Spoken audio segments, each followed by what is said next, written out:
Welcome, everybody, to this very special event with Science Friday. I'm Ira Flato. And I'm Flora Lichtman. And I started Science Friday as a radio show to get people talking about science around the dinner table. And we're excited to continue that mission, this time with the astronauts on the International Space Station. That's right. So let's get this started. Let's go to that first question.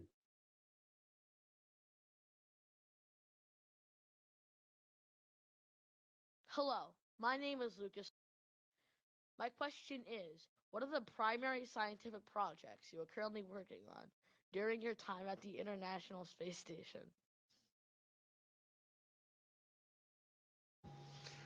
We have two major areas or thrusts of research right now. One is in the biological sciences, primarily centered on human physiology and human science. And then we have physical sciences, things dealing with combustion and crystal growth. Those are the major factors, the major thrusts right now on station.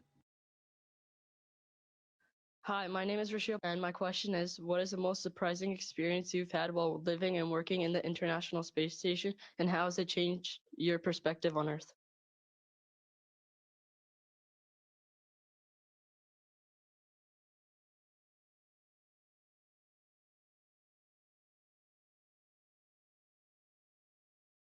Wow, Rochelle, that'd be a hard question to answer with only one comment, because every day is different.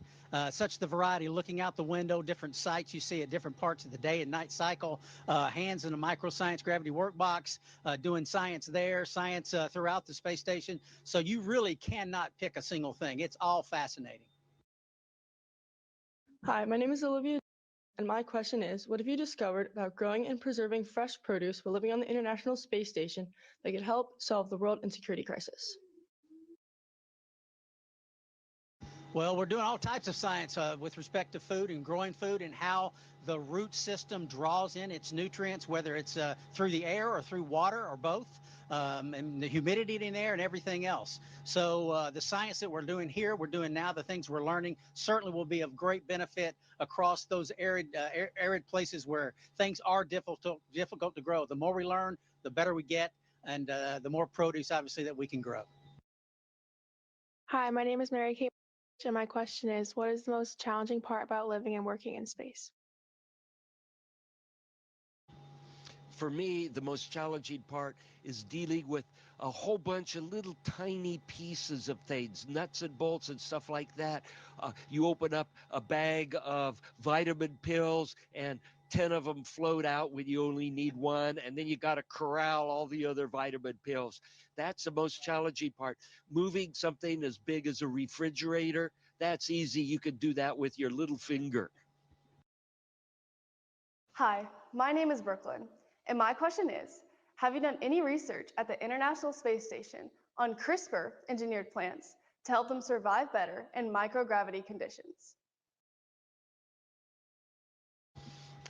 I personally have not done any CRISPR work on space station. However, for this increment up here, our crew members have been working collectively on a series of genome experiments looking at microorganisms that have made their home on the International Space Station.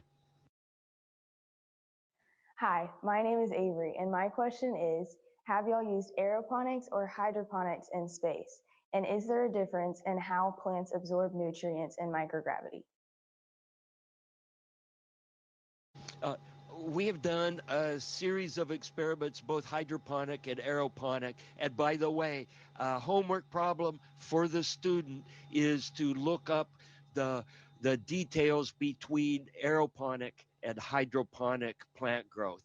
And we do this because we don't have a lot of dirt like on Earth. We got a lot of dirt, and we have a lot of water. And when you're in space, you don't have dirt and you have some water, and using aeroponics seems to be the preferred way of raising plants in an orbital environment. Hi, my name is Isaac, and my question is, could you use live worms to help improve the nutrient quality of different planetary substrates? Do they survive on the International Space Station? That's a good question. We right now don't have any worms on board the International Space Station. We have done science in the past. I don't know all the gory details of exactly all those what's taking place there, but the science with worms is very valuable, and it is returning again at some point. And I'm not sure what the nutritional aspect are of eating worms, but we'll save that for the next crew of astronauts on station. Hi, my name is Ella. My question is, on the mission statement of the International Space Station, it says y'all are studying pharmaceutical manufacturing. How does being in space affect human medicine? Yes, we do all types of colloid studies, and whether from toothpaste to body lotions and other things to help us understand better how to develop those. Like, for instance, myself, I don't mind sharing this. For some reason, and I'm not the only one, you get a little rash when you first get to space. We're not sure why. And those, what we're developing to understand those things and better help us back on Earth is an important part of the science that we do. And we have research studies dealing with how effective are pharmaceuticals, standard pharmaceuticals that you might use on Earth. And when you get in a weightless environment, they don't seem to affect human physiology in the same way in terms of dosage and results. And so there's a number of studies dealing with that. Hi, my name is Desmond. My question for you is, how much time do you spend on the special exercise equipment in space to keep your muscles growing normally? Another good question. We spend a minimum of 2 hours a day. See how buff Don is getting. We have a resistive exercise device, also a bicycle, and also a treadmill where we put on a harness and strap us down so we can actually run as if we were on Earth. Very important. The fight against muscle atrophy and bone loss. Hi, my name is Sammy, and my question is, what is the most beautiful thing you've seen from the International Space Station?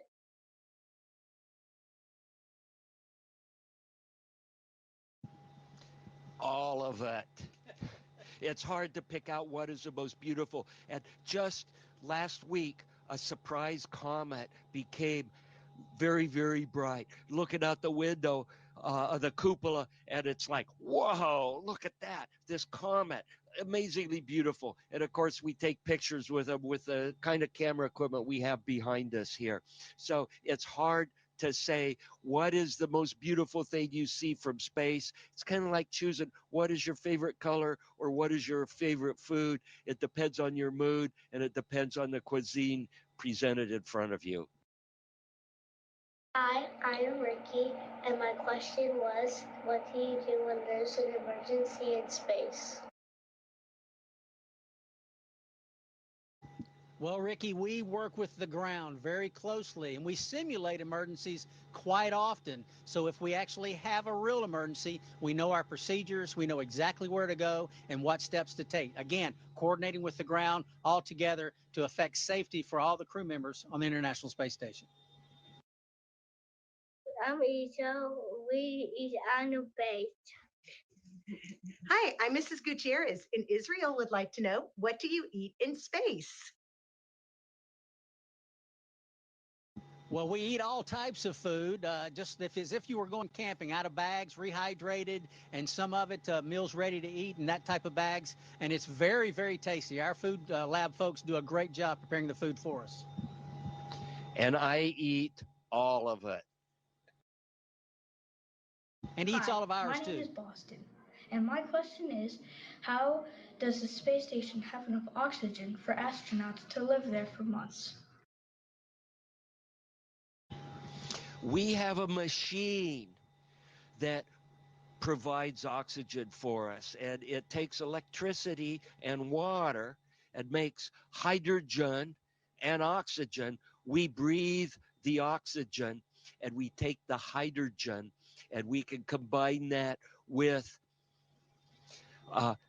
carbon dioxide, and we end up making methane and recovering some more water from that. Really cool processes going on up here. Little chemical plants that provide us with the constituents we need in order to live and survive.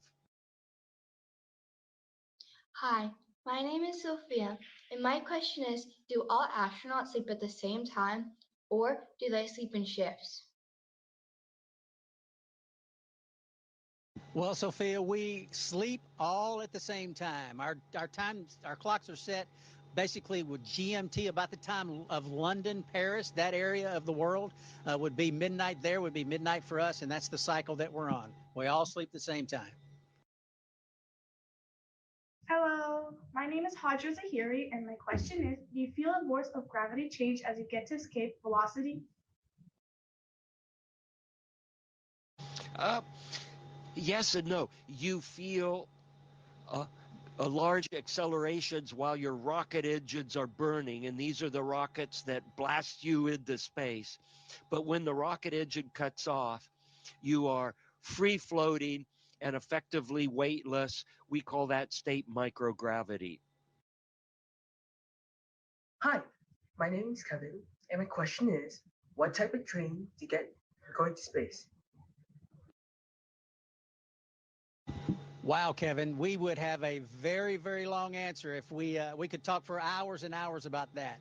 Everything you see on the space station, we understand bits and pieces of it. We have to know it. Emergency procedures, like we said, the spacecraft that we launch in and return in, we have to know everything about those as well. So the training is very involved, and it starts probably 2.5 years prior to when you actually launch and actually come here. Hi, my name is Enrel, and here's my question. Does your food have the water removed, and how would you store it?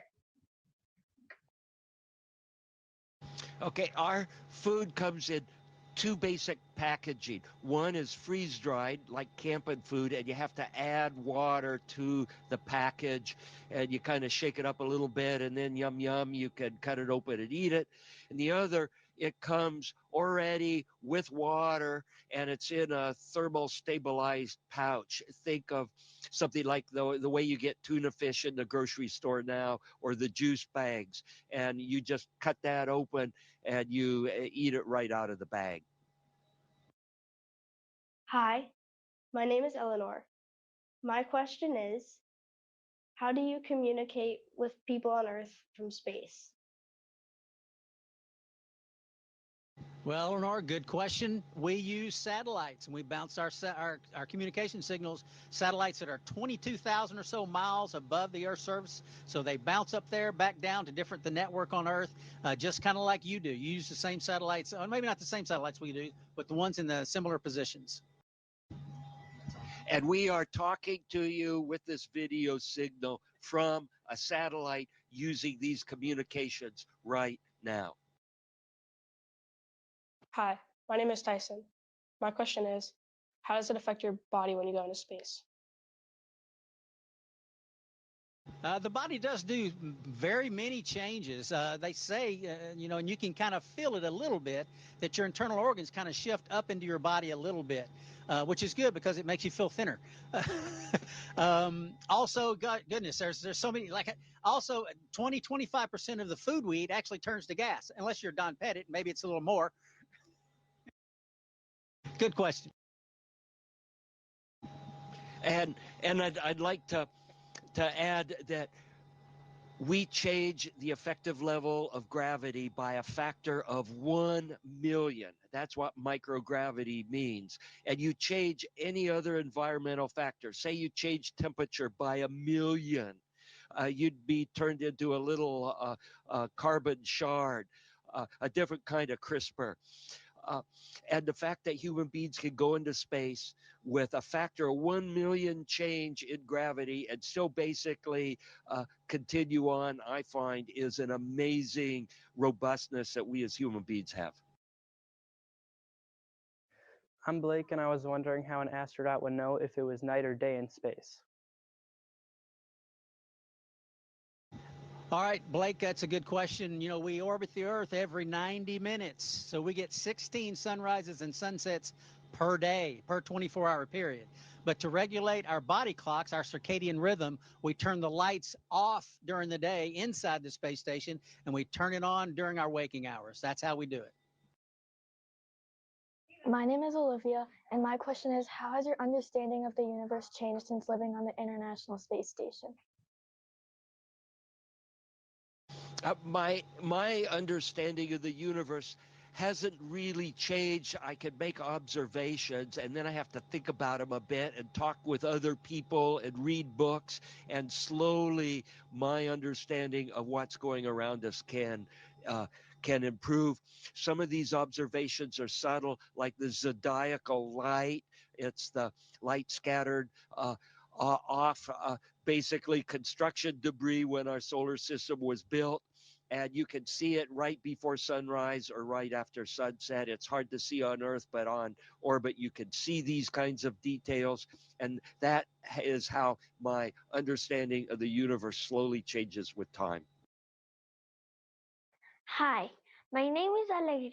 My question is, can you describe what the sunrise looks like when you're on the International Space Station? Absolutely. When the sun just starts to come up, you get a blue strip across the horizon.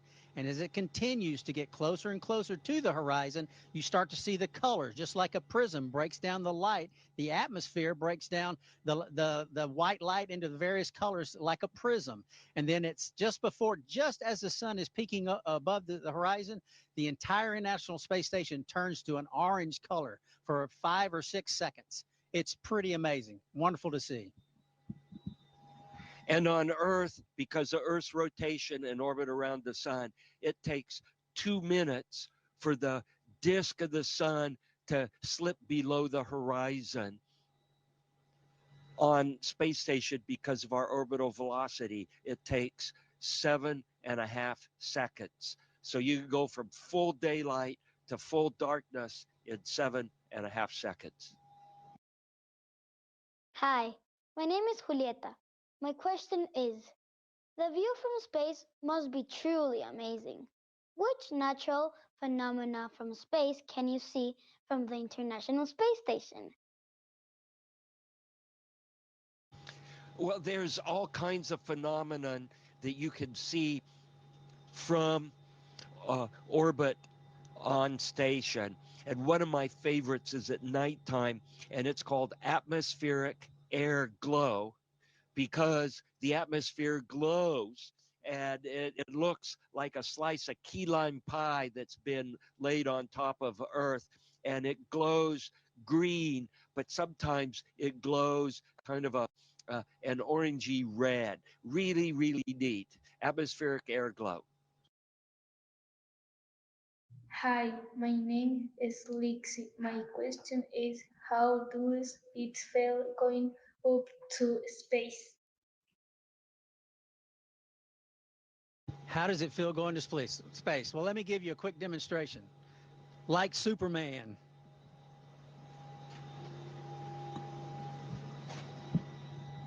So when you fly in space, you can fly.